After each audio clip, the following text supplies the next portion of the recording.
Hello बच्चों, आप लोग कैसे हैं।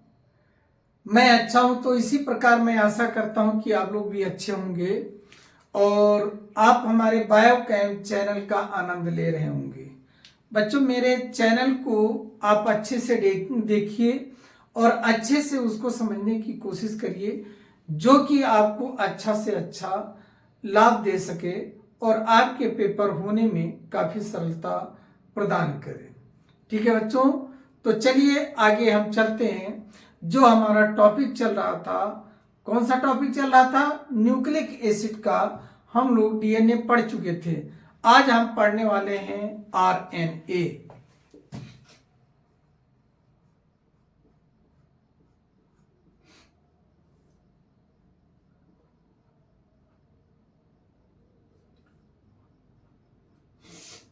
देखिए बच्चों, आरएनए अगर इसके फुल फॉर्म को अगर देखें तो राइबो न्यूक्लिक एसिड। क्या इसका फुल फॉर्म होगा? Ribo nucleic acid. Ribo nucleic acid, ये इसका क्या हो गया? फुल फॉर्म हो गया। और इसमें जो शुगर पाई जाती है वो कौन सी शुगर पाई जाती है?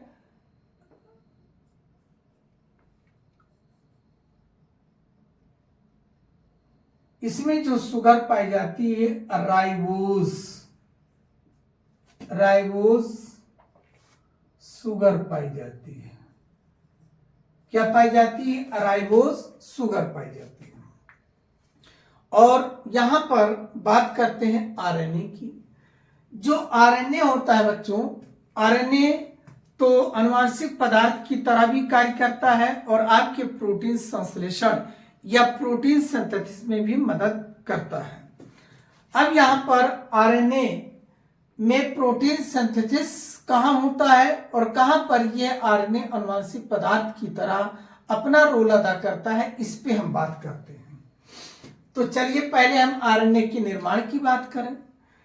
तो आरएनए क्या होता है? आरएनए आरएनए से भी बनता है और आरएनए जो है हमारा डीएनए से भी बनता है।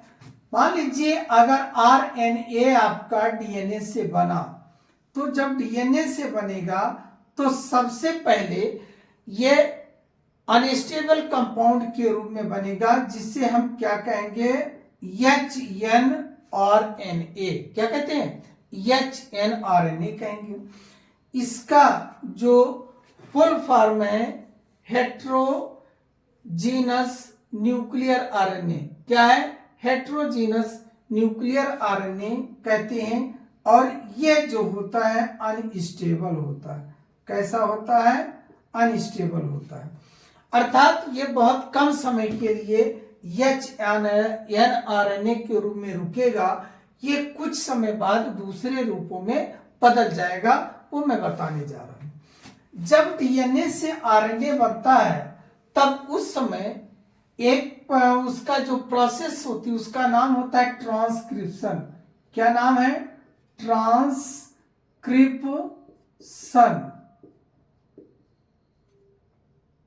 उसे क्या कहते हैं? ट्रांसक्रिप्शन कहते हैं। और डीएनए से एचएनआरएनए बनने में जो आपका जो क्या लगता है? एंजाइम लगता है, उसे कहते हैं ट्रांसक्रिप्टेज।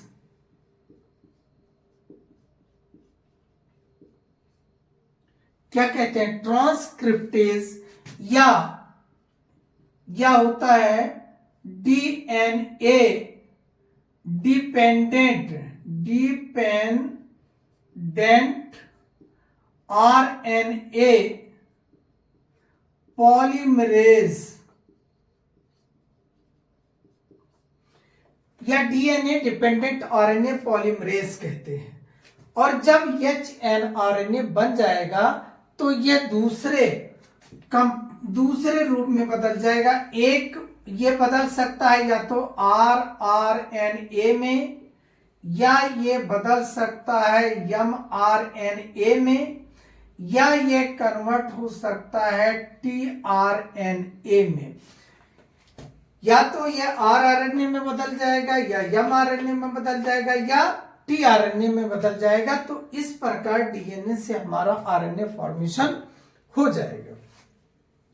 अब बच्चों हम इसके नाइट्रोजनस बेस की बात करें, जो आरएनए होता है इसमें जो नाइट्रोजनस बेस होता है, जो नाइट्रोजनस बेस होता है इसमें नाइट्रोजनस बेस में क्या हो सकता है, देखिए यहां पर आरएनए में देखिए थायमिन नहीं पाया जाता। आरएनए में थायमिन की जगह पर यूरेसिल पाया जाता है। इसका जो नाइट्रोजनस बेस है क्या होगा, यूरेसिल होगा। क्या होगा, यूरेसिल होगा। दूसरा क्या होगा, थायमिन नहीं होगा, क्या होगा, एडेनिन होगा। एडेनिन होगा, क्या होगा, एडेनिन होगा। और तीसरा क्या होगा, साइटोसिन होगा, साइटोसिन होगा। और चौथा क्या होगा, ग्वानिन होगा।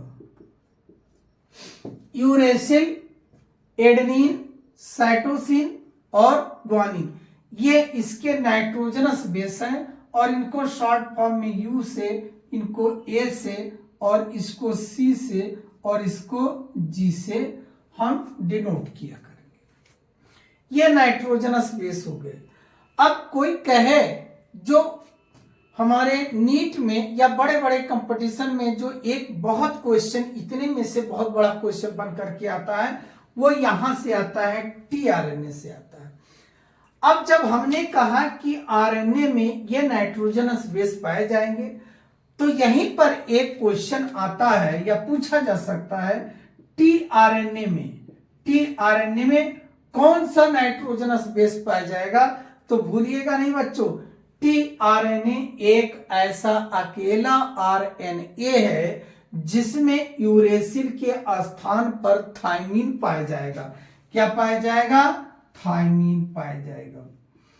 ठीक, थायमिन पाया जाएगा। और दूसरा क्या पाया जाएगा, एडेनिन पाया जाएगा, एडेनिन पाया जाएगा। और तीसरा क्या पाया जाएगा, साइटोसिन पाया जाएगा।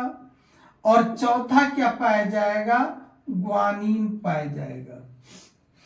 तो केवल टीआरएनए में थायमिन पाया जाएगा, बाकी के सभी आरएनए में थायमिन की जगह पे क्या पाया जाएगा, यूरेसिल।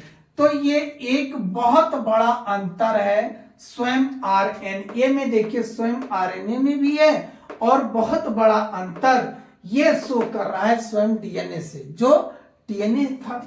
ठीक, अब यहां पर हम बात करते हैं बच्चों, यहां पर हम आरएनए की हिस्ट्री को लेकर के चल रहे हैं। जैसे कि हम लोग बात करते हैं इन नाइट्रोजनस बेस की, तो ये नाइट्रोजनस बेस जो होते हैं बच्चे, एक दूसरे से हाइड्रोजन बॉन्ड के द्वारा जुड़े होते हैं या जुड़ा करते हैं। अब जब डीएनए में था तो डीएनए में इनके बॉन्ड को बताया गया और इनके बीच जो बॉन्ड था हाइड्रोजनस बॉन्ड था। अब हम आरएनए में चलते हैं। तो अब आरएनए के प्रकार के बारे में देखिए, तो आरएनए के प्रकार में क्या है, देखिए टाइप ऑफ आरएनए, यहां पर हम क्या करें, टाइप ऑफ आरएनए को लेकर चले। Type of RNA.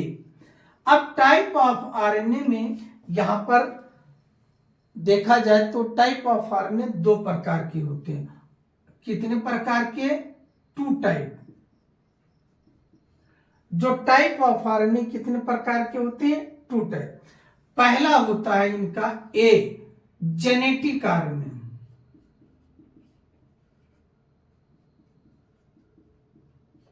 Genetic RNA में क्या कहा गया, जो जेनेटिक आरएनए होता है इसको मिटाना क्या फायदा, आरएनए ये। तो जेनेटिक आरएनए में क्या है, ऐसा आरएनए जो कि किसी भी वायरस में या किसी भी लिविंग बीइंग में आनुवांशिक पदार्थ का कार्य वो आरएनए करेगा, वो कहलाएगा जेनेटिक आरएनए। या यूं कहें RNA containing cell, RNA containing cell play an important role as a genetic material। वह आरएनए जो है एक जेनेटिक मटेरियल की तरह कार्य करेगा। या यूं कह लीजिए ऐसी सेल जो आरएनए को रखती है वह आरएनए स्वयं अनुवांशिक पदार्थ की तरह कार्य करेगा।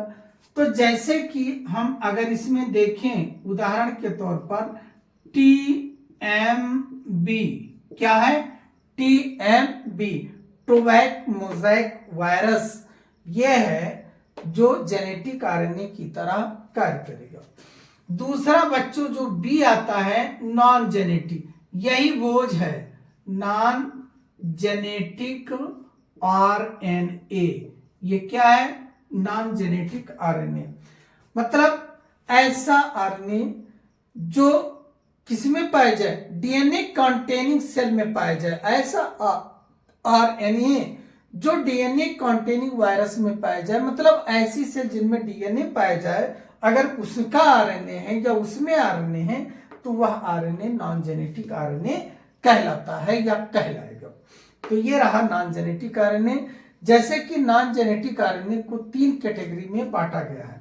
कितनी कैटेगरी में? 3। एक है आरएनए, दूसरा है एमआरएनए और तीसरा है टीआरएनए। क्या है तीसरा? TRNA. Non genetic RNA, rRNA, mRNA और टीआरएनए, 3 पार्ट में डिवाइड हो रहा है। जो आरआरएनए है ये कुल आरएनए का लगभग 65 से 75% भाग आरएनए बनाता है। कुल आरएनए का लगभग 75% आरआरएनए होता है और एमआरएनए कुल आरएनए का लगभग 5 से 10% रहता है। कितने से? 5 से 10% तक फॉर्म करता है। और जो टीआरएनए है लगभग 10 से 15%, लगभग 10 से 15% कुल आरएनए का फॉर्मेशन करता है। कौन? आरएनए। तो इस प्रकार आरएनए, एमआरएनए और टीआरएनए ये कैसे हैं? नॉन जेनेटिक आरएनए की तरह कार्य करते हैं। तो ये जो एचएनआरएनए है इन रूपों में या तो इस रूप में बदल जाएगा, या तो इस रूप में, या तो इस रूप में बदल सकता है या बदल जाएगा। अगर इनको बढ़ते हुए मॉलिक्यूलर वेट में रखा जाए तो सबसे पहले टीआरएनए, फिर एमआरएनए, फिर आरएनए, फिर एचएनआरएनए, फिर डीएनए। कहने का मतलब इनमें से सबसे बड़ा कौन है? डीएनए, फिर इनसे छोटा ये, फिर इनके से छोटे में ये डिवाइड किए गए हैं। तो इस प्रकार हम लोगों ने देखा कि आरआरएनए में जो शुगर पाई जाती है, राइबोज शुगर पाई जाती है, नाइट्रोजनस बेस थायमिन की जगह पर यूरेसिल पाए जाते हैं, बाकी सभी नाइट्रोजनस बेस वैसे ही पाए जाते हैं। और टीआरएनए में थायमिन की यूरेसिल की जगह क्या पाया जाता है? थायमिन पाया जाता है। और जो हमारा आरएनए होता है 2 प्रकार के होते हैं, एक जेनेटिक आरएनए और एक होता है non genetic RNA. Genetic RNA उनको कहते हैं जो कि आरएनए कंटेनिंग सेल में पाया जाता है। ऐसी सेल जिनमें केवल आरएनए पाया जाता है उनमें ये जेनेटिक आरएनए का काम करता है, जैसे टीएमबी, टोबैक मोज़ेक वायरस में। और नॉन जेनेटिक आरएनए कि जो कि अनुवांशिक पदार्थ, मतलब वो डीएनए कंटेनिंग सेल में पाया जाता है, डीएनए को रखने वाली सेल में पाया जाता है, उनमें ये सब पाए जाते हैं। वो क्या है? ये सभी आरएनए, एमआरएनए और टीआरएनए ये नॉन जेनेटिक आरएनए है। आरएनए का जो मेन फंक्शन है, मेन वर्क है, ये प्रोटीन सिंथेसिस। प्रोटीन सिंथेसिस मतलब प्रोटीन का निर्माण करता है। तो प्रोटीन का निर्माण कैसे करता है आरएनए? आरएनए जो है एक फैक्ट्री है प्रोटीन सिंथेसिस की, जिसको हम राइबोसोम कहते हैं। उस राइबोसोम पर ये आरएनए, ये सभी आरएनए, एमआरएनए, टीआरएनए और आरआरएनए, ये सभी मिलकर के उस फैक्ट्री में जाते हैं या उस फैक्ट्री पर जाते हैं जिसे हम राइबोसोम कहते हैं, और वहीं पर प्रोटीन सिंथेसिस करवाते हैं, प्रोटीन का निर्माण करवाते हैं। और वही प्रोटीन लिविंग बीइंग को क्या करते हैं? मिलती है, और उसी प्रोटीन को दूसरे कारक, दूसरे फैक्टर इस्तेमाल किया करते हैं। तो इस प्रकार हम अगले वीडियो में बच्चों हम पढ़ेंगे आरआरएनए, इसके बारे में डिटेल पढ़ेंगे। तब तक कि आप आरएनए की जनरल स्टडी को पढ़ते रहें, देखते रहें, समझते रहें। और नए वीडियो नेक्स्ट वीडियो में हम फिर मिलते हैं। ओके बच्चों, खुश रहिए, मस्त रहिए, व्यस्त रहिए हमारे बायोकेम चैनल के साथ। Okay, thank you.